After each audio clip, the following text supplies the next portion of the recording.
Chapter 11. Aboard the Hispaniola. There were 2 men on the deck of the Hispaniola. One of them was dead. He had a knife in his chest, and he lay in a pool of blood. The other man was sitting near the ship's wheel. His face was white, and he was wounded. These were the men I had seen fighting. The man by the ship's wheel said, "Rum, give me a drink of rum." I went to the galley and found a bottle of rum. 2 more dead pirates were lying in there. I took a drink to the man on the deck. "Thanks, boy," said the wounded sailor. "Where are we heading?" I looked across the sea. I could see Treasure Island. The ship had drifted north in the night. "I can see the island," I said. "I will steer the Hispaniola onto the north shore. The wind is blowing that way. I will run the ship onto the sandy beach." I went to the ship's wheel. I had not steered the ship before, but I had seen how it was done. Treasure Island lay ahead. I had to keep the ship moving straight ahead.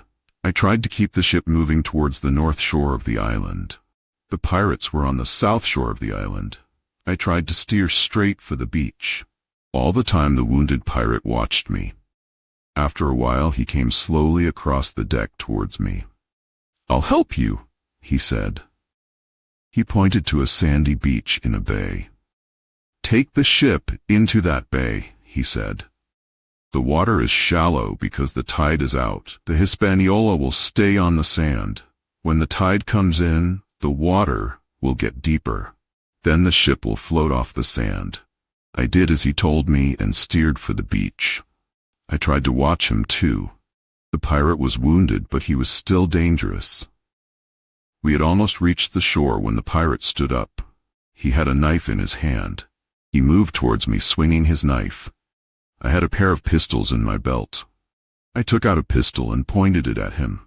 "Don't come any closer," I said, "or I'll shoot." The pirate smiled and moved forward. I closed my eyes and fired the pistol. Nothing happened. The pirate laughed and came towards me. I knew he was going to kill me. At that moment, the Hispaniola ran onto the beach and stopped suddenly. The pirate and I fell onto the deck. I jumped up quickly. Where could I run? Where could I hide? There was nowhere to go, except up. I started to climb the ropes of the mainmast. The pirate threw his knife, but it did not hit me. I climbed up the mainmast quickly. I was very afraid. The pirate picked up his knife and started to climb after me. I took out my second pistol and pointed it at him. He laughed. Then he threw the knife. I felt a terrible pain in my left shoulder. The knife had gone through my shoulder and into the mainmast. Hot blood ran down my arm. I fired the pistol. This time there was a loud crack. The pirate turned slowly and fell into the sea. I had shot him in the chest. I pulled at the knife which held me to the mast. The wound was not bad, but it was painful, and there was a lot of blood. I climbed back down onto the deck and looked at the island. The ship was not moving. It would stay on the beach without an anchor. I hoped the ship would float again. We needed it to return home. The Hispaniola was no longer a pirate ship. I pulled down the Jolly Roger, the pirate flag. Now I had to go back to the stockade.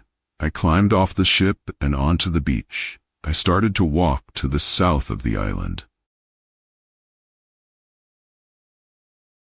Answer the following question. What is the name of the pirate flag?